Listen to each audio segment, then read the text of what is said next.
cheers for the man who, etc., etc. Those few words, cheers for the man who, constitute the first line of an ancient Hebrew poem known today as Psalm 1.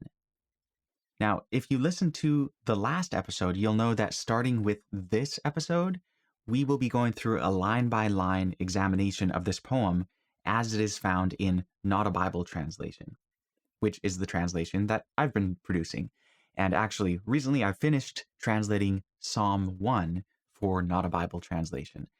And in the last episode, you can hear the entire poem. And I talk about the various principles as to why I translated it and why we need a new translation that doesn't necessarily operate by the same principles as popular translations out there today. So if you haven't listened to that episode, I definitely recommend you going back and doing that. But this time, I'll be explaining more of the specifics as to why I translated this poem, and specifically the phrase, cheers for the man who, in the way that I did. And then, of course, especially beyond this episode, we will be getting into the moral teachings of this poem as well. But before getting into that, I just want to mention that last episode and in this and in those to come, I will be referring to this poem some of the time as Psalm 1. However, it is important to realize that originally this would not have been called Psalm 1. And the reason is actually kind of obvious once you think about it. That is, this had to have been written before it was collected together with other ancient Israelite poems. So the only reason why you would call it Psalm 1 is when it's in a collection with others and it's the first one in the collection. But one of the purposes of Not a Bible Translation is to deal with each writing as its own individual text, rather than as part of a collection.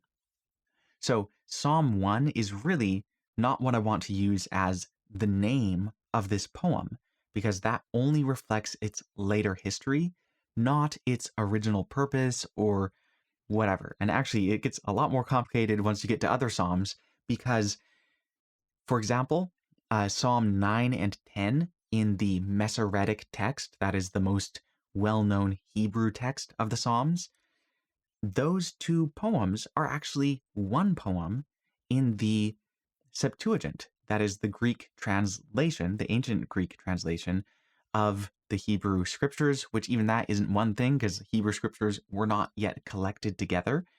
But basically, when you compare the Masoretic text and the Septuagint for all the Psalms after that, they don't match in terms of their number. Psalm 51 in the Masoretic text and Psalm 51 in the Septuagint are two completely different psalms. So even using a name like Psalm, give a number, actually can be a little bit confusing. It's not that straightforward. So ultimately, I don't think of Psalm 1 as the title of the psalm. Instead, the title of the psalm, in my mind, and what I will be using as the title for it more officially in Not a Bible Translation, is Cheers for the Man.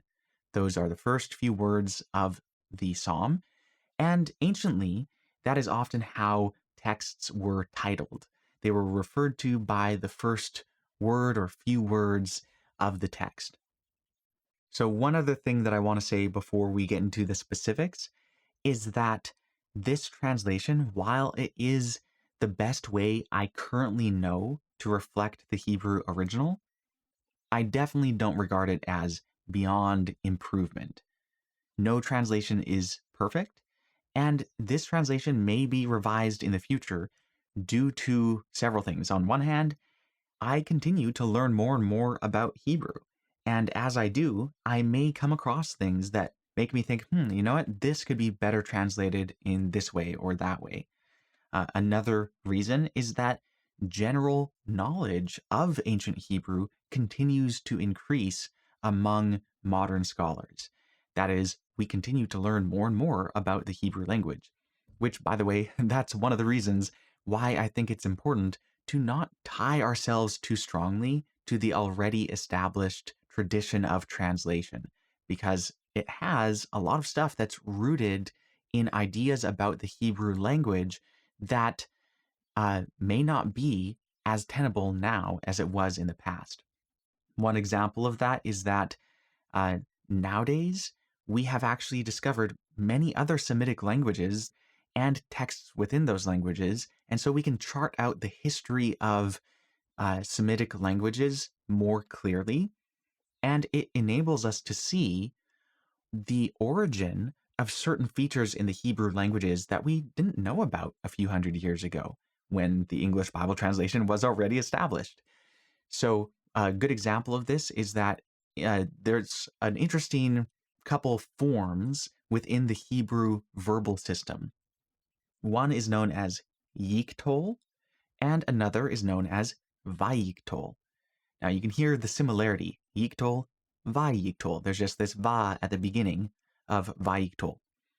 Now, for a long time, people assumed that the vayiktol is descended from the yiktol, and in doing so, they thought, well, it's just, there's this va at the beginning, and they would call it the vav conversive, and it converts the meaning, at least some aspects of the meaning of the yiktol, and you get the vayiktol. So that's how people had understood it. Now, these forms both occur all throughout ancient Hebrew texts. So how we understand them impacts a lot, right? It's not just one particular verse here or there. These are built-in parts of how the ancient Hebrew language worked. And how we understand them changes a lot of how we go about translating and understanding the text. But since understanding these other Semitic languages, we actually now know that the Vayiktol does not descend from the Yiktol.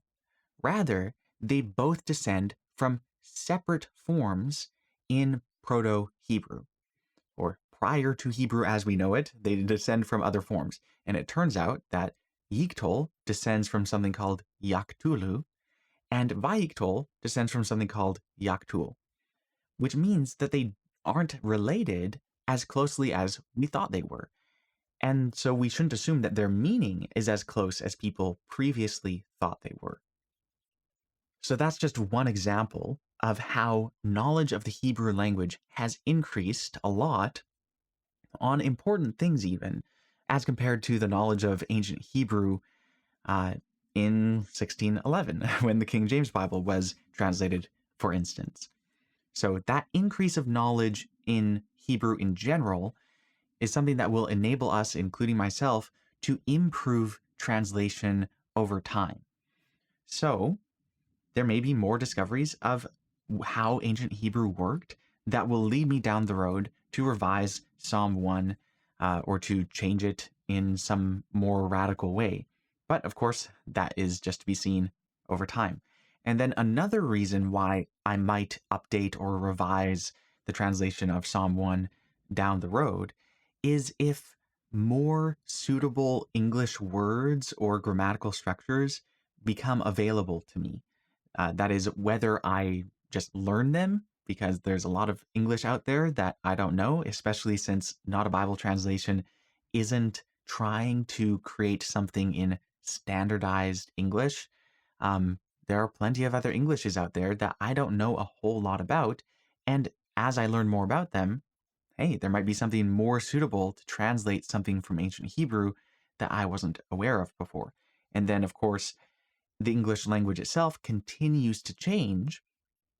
So there may be new features in English that will be here 5 years from now that actually make a better reflection of ancient Hebrew, and then I'll be able to update or revise this translation. So anyway, this translation of Psalm 1 of Cheers for the Man is the most accurate reflection of the Hebrew that I can presently create. However, it's not set in stone, and those are just a few reasons why it might change over time. And if you are someone who knows ancient Hebrew, um, certainly, if you have a way of translating something that you think is better than how I have it in Not a Bible Translation of Cheers for the Man, that is Psalm 1, or any other text in Not a Bible Translation, by all means, just let me know. Reach out to me, and I will be happy to consider your reasons. And if I'm persuaded, then I'll update the translation. the goal is to have it as accurate as it can be, right? So anyway, I'm all for that. So with all that said, let's get into the individual aspects of this poem. And again, I'll just be covering the phrase cheers for the man who. And in this particular episode, I'll focus a lot on the fundamental principles that I'm bringing to translation. And that really it's going to take up most of the discussion today. And I won't be repeating this every time because there's just a lot to cover. But these principles you'll see really make a difference as to how someone ends up translating things. So the first word, cheers. This is how I'm translating the Hebrew word ashrei. And it's interesting, this word, if you look it up in other translations, you'll find that most English translations translate this word, ashrei, as blessed. So blessed or blessed. Blessed is the man, blessed is the one, something like that. Although some translate it as happy. So I'm going to explain why I didn't end up choosing any of those more common terms for translating ashrei, and why I think cheers is a better translation. So the first reason has to do with maintaining distinctions between words. And this aspect is especially relevant for why I wouldn't translate ashrei as blessed or blessed. And that is, there's another Hebrew word that is far more commonly translated as blessed, even within these same translations that translate the first word of Psalm 1 as blessed. And that is the word baruch. And you have probably heard this word. It's one of those far more well-known Hebrew words, Baruch Adonai, that sort of thing. So if you're going to translate Baruch as blessed or blessed, and Ashrei as blessed or blessed, you lose the distinction between those two words in English translation. And the fact of the matter is that when most people pick up an English Bible, one particular translation, and they come across a word like blessed, and then they come across that same word in English in another place in that same Bible, very often people assume that the word underlying those English words, in other words, we have two instances of one English word, and people assume that that represents two instances of the same Hebrew word. Now, we can say, oh, well, people should know better, and we shouldn't do things like word studies in English, which, hey, that's true. We shouldn't do things like word studies in English. We need to go back to the original language and all of that. But a lot of people don't do that, and a lot of people don't know to do that. And you listening may not have realized, like, oh, wait a second, doing a word study in English isn't actually the greatest idea for like a Bible word study. And yeah, it doesn't tell you a lot other than how translators chose to employ a certain word in their translation. But it's not really useful for understanding what the ancient authors were doing. So that distinction between words is actually really important. Baruch was a very well-known word in ancient Hebrew, and if an author wanted to use it, they could have used it. And in this case, though, this author used the word ashrei. And so it's important to maintain the distinction between those two words to respect the author's choice. Another reason why this is really important, though, is that very often the actual nuances of a word take their shape and become what they are, specifically in contrast to other similar words. So I'll give an example of this, and I'll give it in connection with a hypothetical scenario where one might translate something that you write. So imagine that you write a short story, and in this short story, you have various people doing various things, moving from place to place, and you use words to communicate aspects of that. So, for example, you use the words walked, went, arrived, and ran. Those are just four words that you commonly use in this short story. All right, so you finish your story, and then someone translates it into another language. And instead of using a word in that other language that corresponds to the word walked in every place where you have the word walked, and went for went, arrived for arrived, ran for ran, a rough equivalent for each of those, and just consistently translating each instance of those English words into another language. Instead, they decided to have a cluster of words that all have to do with the central notion that is present in all of those words.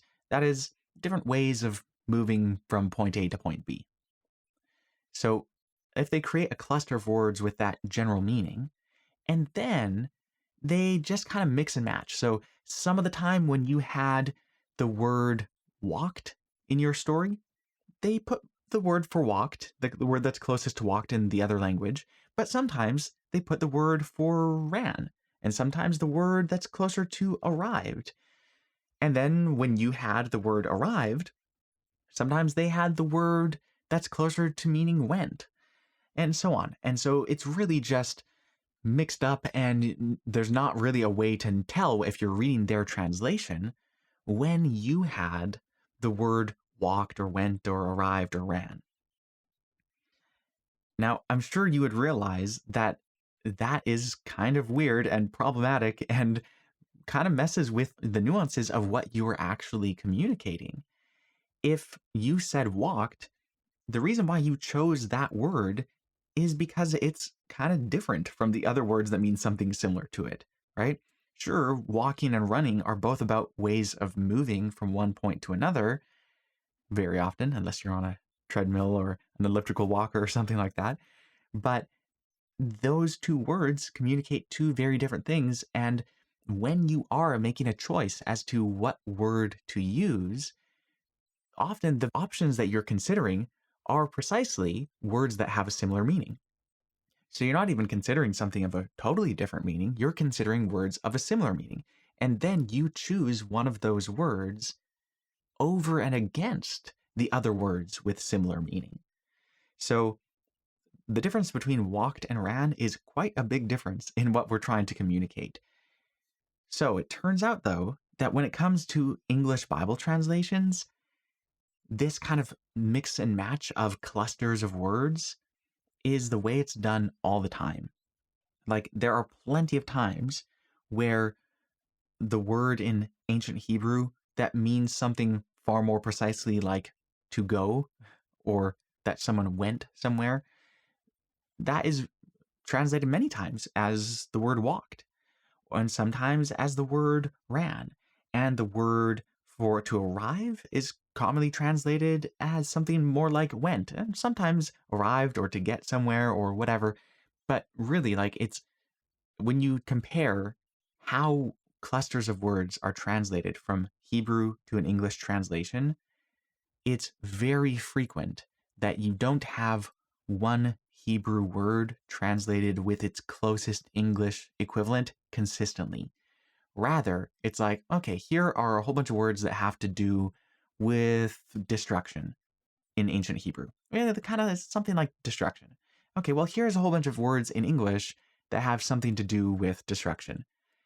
And then they are just employed in a way where the one cluster matches another cluster in a very kind of all over the place way, where one Hebrew word might have every word in the English cluster correspond to it at some point in the translation. And then another Hebrew word might have three of those English words that are applied to it as a translation across the various occurrences. So what that ends up doing is that you end up with an English translation where it might be impossible to determine what Hebrew word underlies that English word. You could only know which word cluster is underlying that word. But again, a word cluster, that is a group of words that share a basic central meaning in some way, that cluster is just telling you probably the words that an author is trying to choose from, and then they choose one out of those words for a reason. So, yeah, I don't think it's a good way to translate because it loses the distinctions between words, and ultimately you end up failing to translate the nuances that an author was getting across.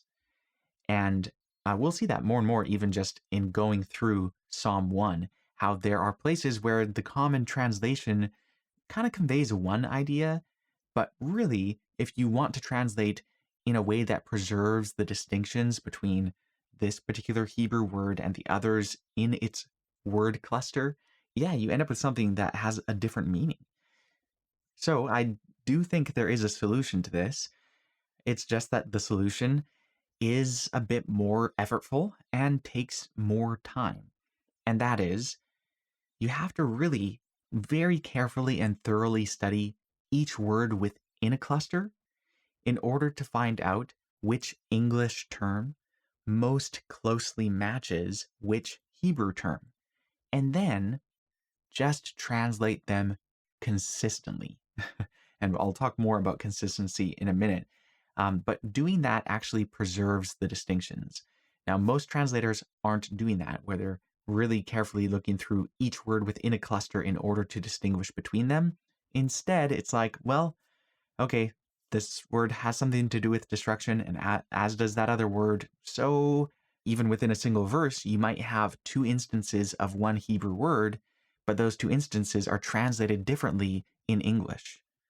Or you might have it where you have two different Hebrew words, but they're translated the same in English. And that sort of thing happens all the time because people aren't taking the time to really get down to what does this word mean in contrast to the other similar words. Instead, they're just going with word clusters and kind of mixing and matching in a way that might make for nice stylized English, but that doesn't ultimately respect the choices of the ancient author and communicate the nuances that they were trying to communicate as effectively as possible. Okay, so that alone leads me to say, if someone is going to translate other words as blessed or blessed, let's not translate this word, ashrei, as blessed. It should have a different translation in order to maintain distinction. Another reason why I don't translate ashrei with these common words, blessed or happy, has to do with the way that this phrase functions in Hebrew. So, ashrei ha'ish, that's the first couple words in Hebrew. And when you translate the first word, ashrei, as blessed or happy, you end up with a sentence structure kind of like this: blessed is the man, or happy is the one, or is the person. And that phrase comes across as employing the word blessed or happy as an adjective describing the man.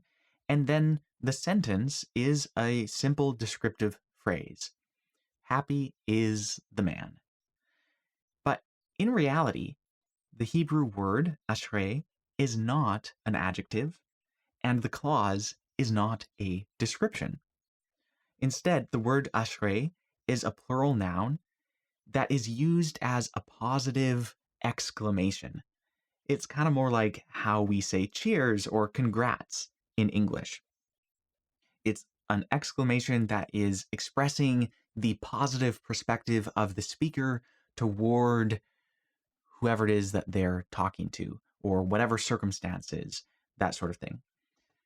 So, by that reason alone, cheers is a far more effective means of communicating what the Hebrew word is doing as compared to something like blessed or happy, because it's not about giving a description of the state of the person. So, if you say happy is the man, it sounds like you're describing a person's emotional state. If you say blessed is the man, it might come across like you're describing the state of that person as being blessed, or you could take blessed in that sense as a passive verb, in which case it would sound like you're saying that this is a person who has been blessed by someone else. But again, it's not a descriptive phrase in Hebrew. It's actually an exclamation of a positive attitude of the speaker regarding the one being spoken about. So, cheers or congrats would be far more accurate. And the reason why I think cheers is better than congrats is because cheers is a more general term. Congrats is usually reserved more for major events or accomplishments, milestones in life, that sort of thing. That's usually when people say congrats, whereas cheers is used more commonly. So, yeah, this is really the function of the phrase. Cheers for the man, it's in English is more of an exclamation, something that you're saying, hey, cheers for the man who, etc., etc. So clearly you're defining someone who you think is worthy of your cheers. And this is a means of giving that cheer. It's a means of expressing that positive attitude rather than a description of the state of the person. All right, another reason why I ended up translating Ashrei as cheers has to do with root consistency in translation.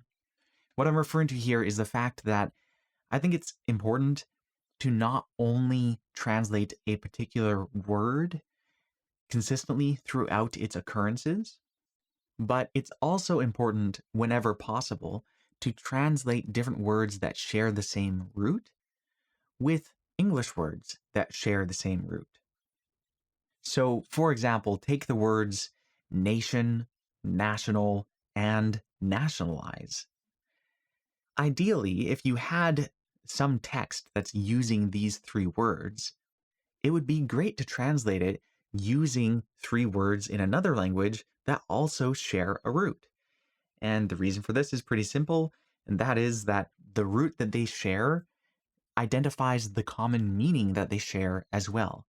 And sure, they deviate from each other in their nuances, they are different parts of speech and say different things, but they share that basic meaning. And so sometimes it's really important to maintain that basic meaning by having words that share the same root, even in translation. And this is actually possible far more frequently than you would guess based on the way that roots or words that share a root are translated in English Bible translations. So when it comes to Ashrei, I didn't just consider this particular word. I considered other words that share the same root. And so, for example, there's a verb that is based on this same root. And it turns out it means something like to cheer. So, for example, Malachi 3:2 says, all of the nations will cheer y'all, as y'all will do y'all's thing as a land of delight. And Proverbs 31:28 says about the virtuous woman that her sons will stand up and cheer her. Okay, so yeah, that is basically another word that isn't ashrei, but it shares the same root as ashrei. And so this, by the way, it's actually really important when it comes to Hebrew poetry, where like it's super, super common to play on words. And you lose a lot of that in English because, well, very often people are not translating words that share a root in Hebrew with English words that share a root. But if you do that, you actually get more of the poetic effect that the author was going for. So that's good. You're conveying more of the actual text into English. So anytime you read a word like cheer or cheers in not a Bible translation, you can know that it is being used to translate a word that shares this particular root. And anytime there's a word that shares this particular root in Hebrew, it will be translated in not a Bible translation with a word like cheer or something that is clearly related to cheer, whether it's cheers or cheerful, just whatever it is that is the right word to communicate the Hebrew word, whether it's an adjective, a noun, a verb, etc. Okay, so all that said, I actually want to explain something that's kind of a side note related to consistency in translation. And this kind of departs from specifically what's going on in Psalm 1, even though it's relevant for here, but it's to kind of a broader point. I've been emphasizing the importance of translating things consistently, but this deserves some qualification.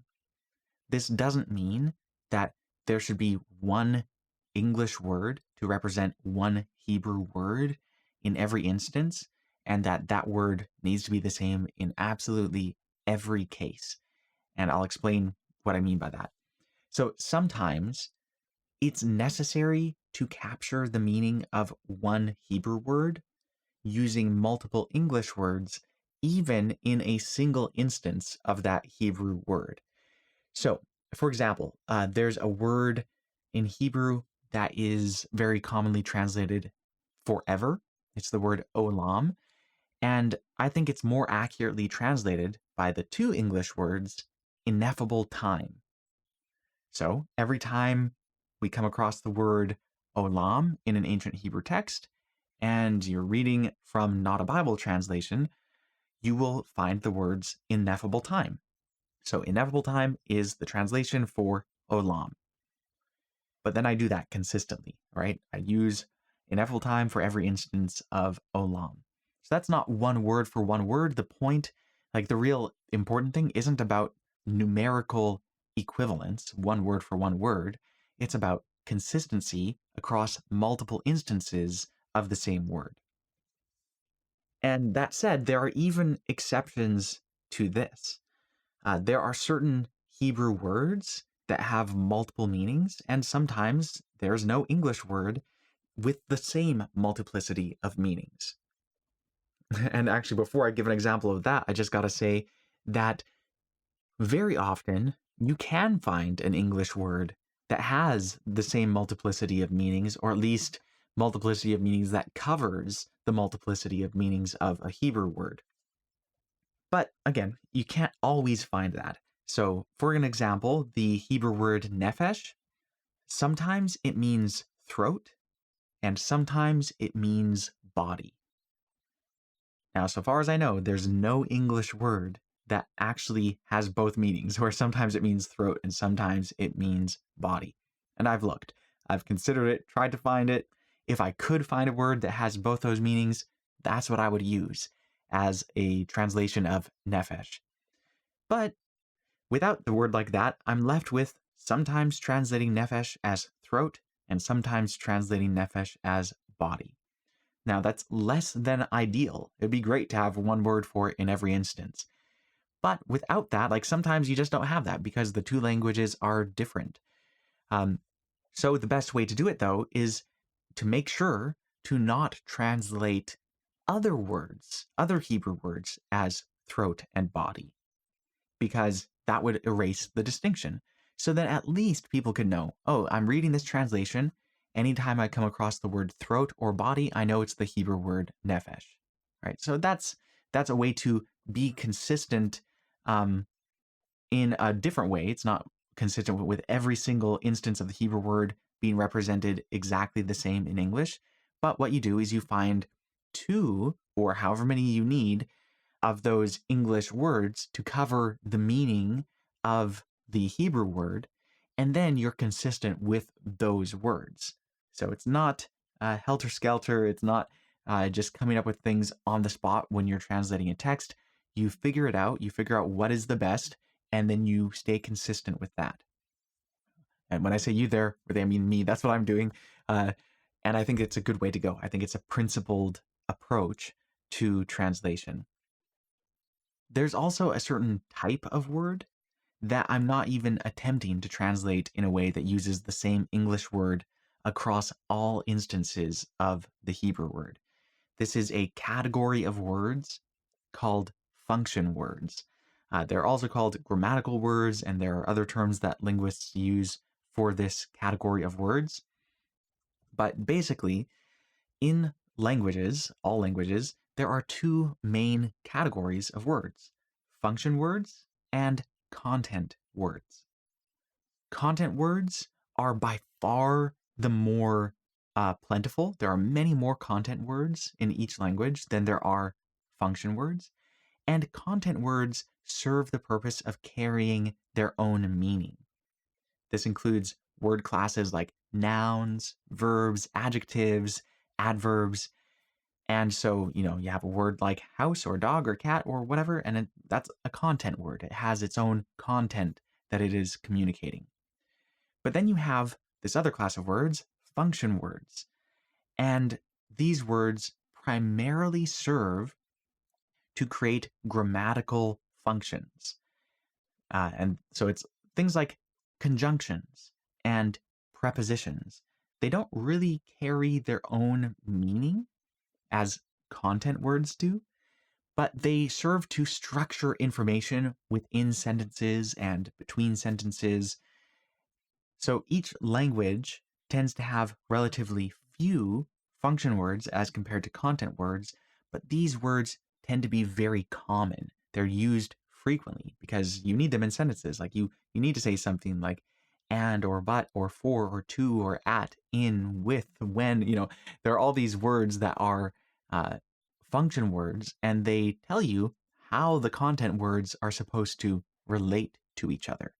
So, since the primary purpose of function words is, well, function and not content, I shoot for translating them with English words and structures that create an equivalent function, rather than treating them as content words that would be likely to have an equivalent content word in English. Now, if there happens to be an English function word that matches really closely the use of a Hebrew function word, then great, I'll use that. And I could probably be more consistent with that usage, even in a kind of content consistency sort of way. But that's very frequently not the case. And the reason for this is that while languages tend to be relatively similar to each other when it comes to content words, they can be very different when it comes to function words and grammar overall. So function words kind of fit more into grammar. And the reason for this really makes sense. So content words are about identifying and categorizing uh, things in the world, actions, qualities, that sort of thing. And of course, humans tend to categorize the world in roughly the same way much of the time. So, for example, it's pretty common to have a single word that we use as a label for our four-legged barking friends. And then we'll have another word that's a label for our four-legged meowing friends. I don't know of any language that has one word for large four-legged barking friends, and then another word that is a label for small four-legged barking friends together with all four-legged meowing friends.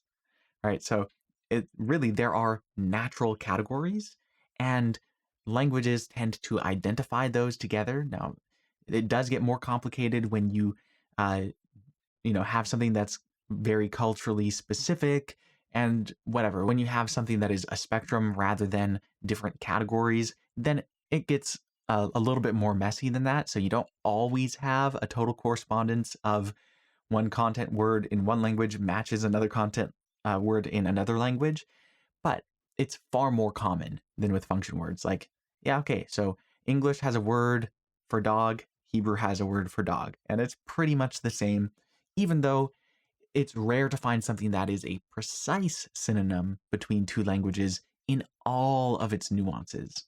So when English speakers say dog, they're probably thinking of certain breeds of dogs and so on, whereas an ancient Hebrew person, when they say dog, they had far fewer breeds. So it's not like precisely the same in all the nuances, but it's pretty much the same.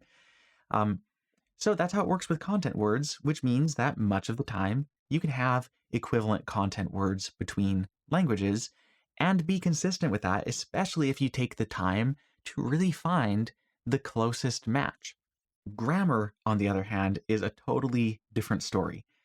It differs far more widely between languages, and this is true not just of function words, but also, well, how do verbs work in a particular language? How do languages deal with things like tense and aspect and modality and all these different complicated things that have to do with grammar? And it's really wild how different it can be between languages. So I'll give kind of some simple examples with prepositions, since prepositions are function words. So this is interesting because prepositions, it always feels natural to us to use prepositions how we use prepositions, but prepositions really do not operate by straightforward rules of consistency or logic. So, for example, in English, you get on a bus, but you get in a car. Okay, why the difference between the two? It's not really straightforward, and you can try to come up with a difference, but then those explanations seem to always end up having problems or inconsistencies when you try to apply it to something else. You can travel by foot or on foot, and either way, it's the same. But you can only travel by boat. You can't say you travel on boat. You can travel on a boat, but not on boat like you travel on foot. You just travel by boat. So why is that? Why is it that you can say by foot or on foot and it means the same thing, but we just have by boat. We don't have on boat. So that's just a weird thing about prepositions, and that's the way it goes. Another really interesting example of this, you can say you'll close up the store at night, or you can say you'll close down the store at night. And those two expressions, in spite of the fact that up and down are supposed to be opposites, close up the store and close down the store mean the same thing. Now, obviously, there are contexts in which they don't mean the same thing, but if you say, I'm going to stay late and close up the store, or I'm going to stay late and close down the store, you actually mean the same thing. So that just lets you know that the actual, what we would think of as the normal meaning of a certain preposition isn't always included in how we're using it.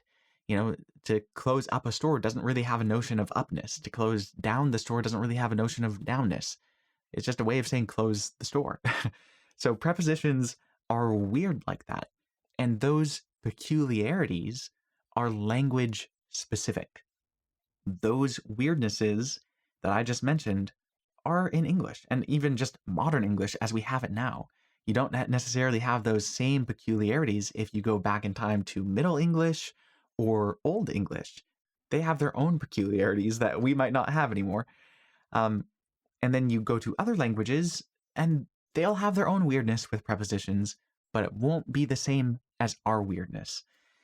So because of this situation where grammar is very complicated and its peculiarities and inconsistencies are language specific, it is a lot harder to map one language to another in a way that uses the exact same words to communicate the same grammar. And in fact, if you try to do that, you can end up with things that actually give the wrong impression. So if you translate, for example, every instance of the Hebrew preposition bait, it's just a b at the beginning of a word usually. If you translate every instance of that with the English word in, you not only end up with some stuff that doesn't make sense, but you end up with things that make sense, but they make the wrong sense. It can convey the wrong idea because the way that we use the preposition in English, it has a range of meanings and usages that don't match the range of meanings and usages of the preposition be in Hebrew. So, this is why function words and grammar, when I'm aiming to translate them consistently, I'm not aiming for content consistency. I'm not aiming to find one word that will always stand in place of the Hebrew word. So not just the exact same English word or expression or structure to match the Hebrew expression or structure, because that cannot be done without really butchering the meaning of the text. So instead, I aim for functional consistency. So if Hebrew employs a particular function word or grammatical structure in order to create a certain function, I want to consistently represent that function in English translation. So in doing that, it is harder, it is more complicated, but nonetheless, it is possible to be consistent with that. It's just a different type of consistency. It's functional consistency rather than content consistency. So, how I'm doing things with not a Bible translation is content consistency for content words and function consistency for function words and grammar. So, by the way, I'll just quickly mention that there's in Bible translation, there's kind of this controversy to some extent, or people take different approaches as to whether you should shoot for formal equivalence or functional equivalence. And they use those categories to describe the translation as a whole. And I don't think that's the right approach. I think it makes more sense to look at different linguistic features and what those features are, and then aim to translate those features in ways that match those features. So instead of saying, I'm going to have functional equivalence and apply that to function words and content words, or I'm going to have formal equivalence, and it gets a little bit messier as to what that means and how that applies in different circumstances. It's like, okay, wait a second. All languages have these two basic categories of words, function words and content words. So for content words, go with content consistency. For function words, go with functional consistency.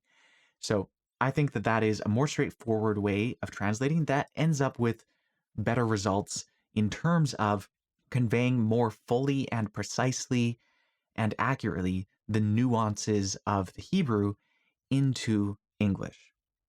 All right, so that's the end of my side note on consistency in translation more broadly.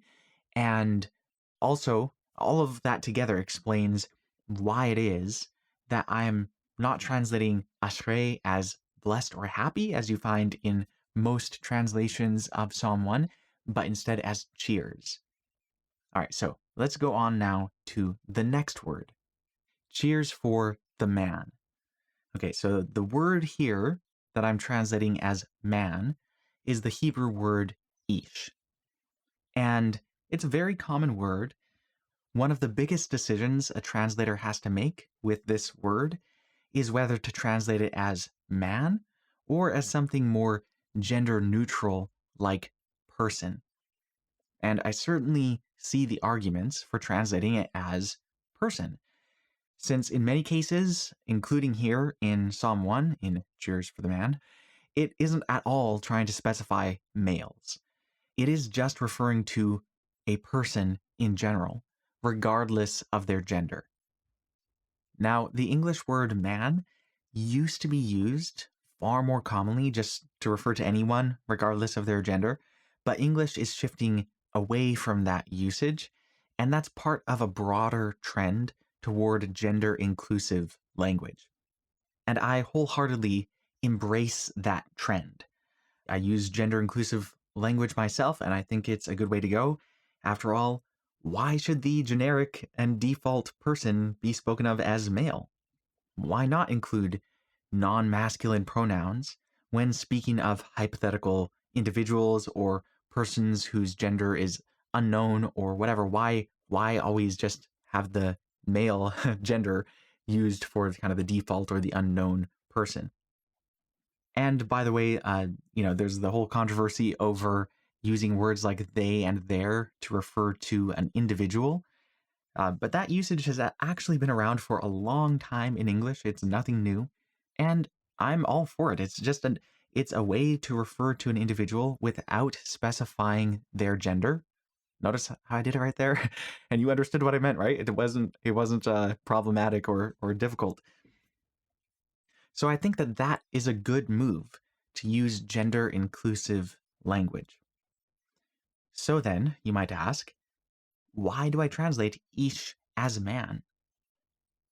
Well, there are a few reasons, but one big reason is that when I'm translating, I don't believe that it is my task to conform the text to my own ideals.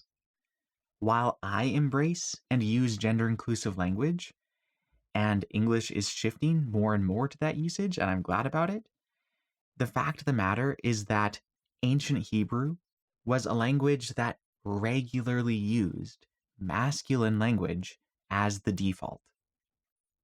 So if we translate all these places where Hebrew is using masculine language as the default into gender inclusive English, we make it appear as though ancient Israelite society was more socially progressive in its language than it really was. And I don't think that masking the male bias in the language is the right solution, either linguistically or socially. If we want to understand these writings as fully as possible, it's essential to understand as much about the world in which they were produced as we can.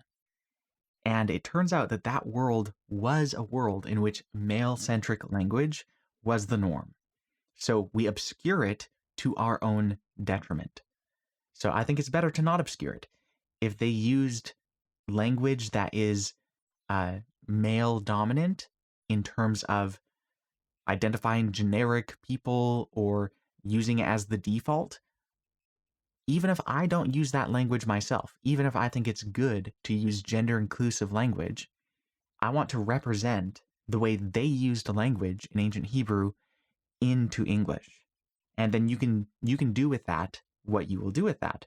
But you need to know that that's how they were doing it if you want to understand it as fully as you can.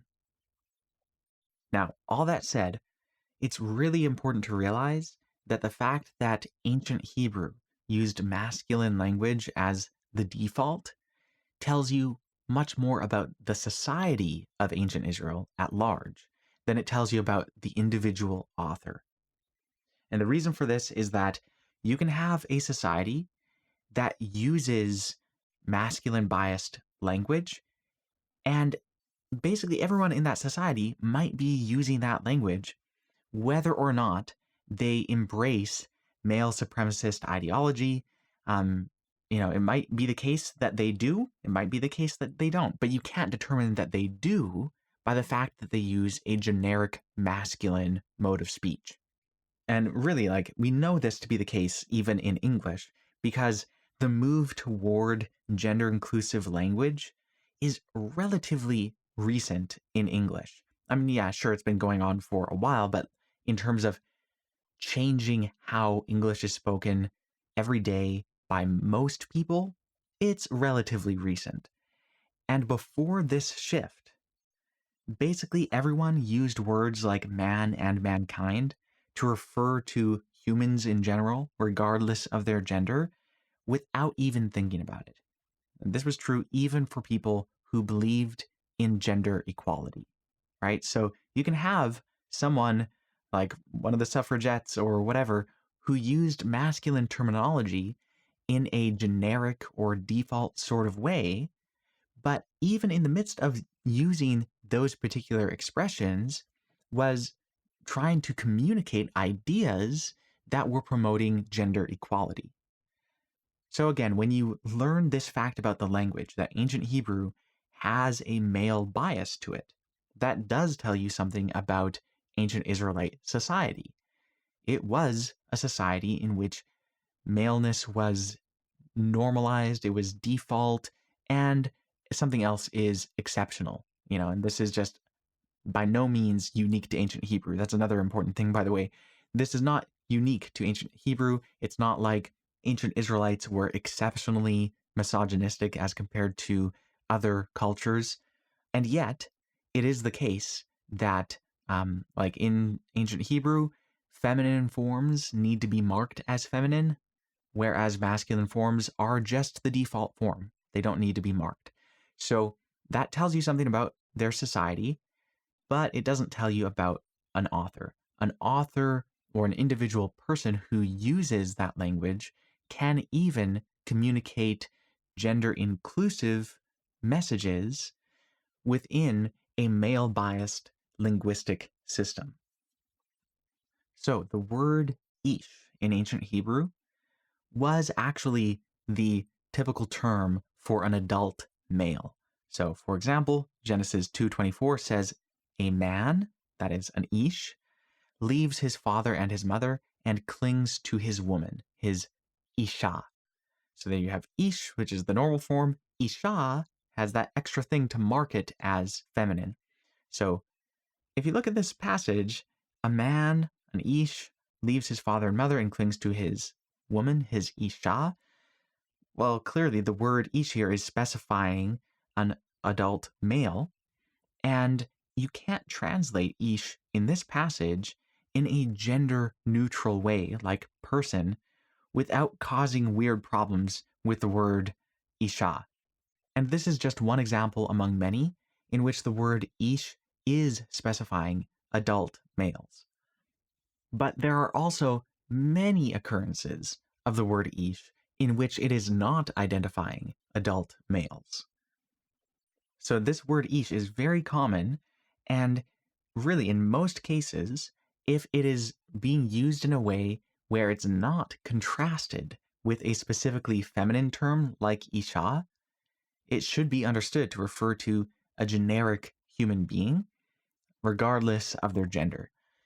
But the fact that it's a generic masculine term does mean that it is a masculine term. It's not a gender neutral term. So this is one reason why the word man is a good translation. Because again, the term man is generally understood to be a male term, and yet it can be used in a generic masculine way to refer to anyone regardless of their gender.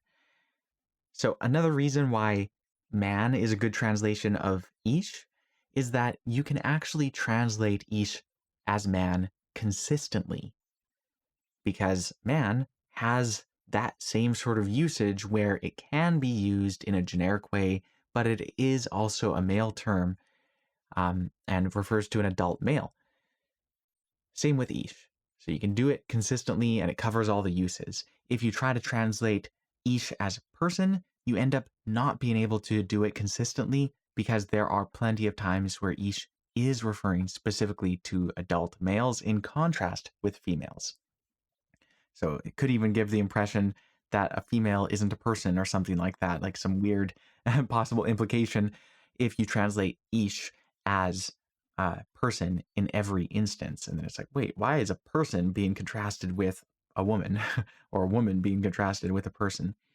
So anyway, ish is just the more consistent and more accurate way of translating this term. Again, all that said, here in Psalm 1, cheers for the man, man here is being used as a generic masculine term. There's nothing in Psalm 1 that contrasts it with a woman or with any other female specific term. So it's important to understand that the author is not trying to specify males. Cheers for the man is cheers for the whoever it is, regardless of gender, who meets the conditions or who is aptly described by what follows. So there's one more word that we'll consider. It's the word asher. So in Hebrew, we have ashrei ha'ish asher. That's cheers for the man who. And the word asher is the main relative pronoun in ancient Hebrew. So what do you think when I say that it's the main relative pronoun? What do you think? Is it a content word or a function word? It's a function word. So because of that, we should probably expect that it might not have an exact English equivalent. And it turns out that that's right. It really doesn't have an exact English equivalent. So English has a number of words that can function as relative pronouns: who, which, where, when, why, that.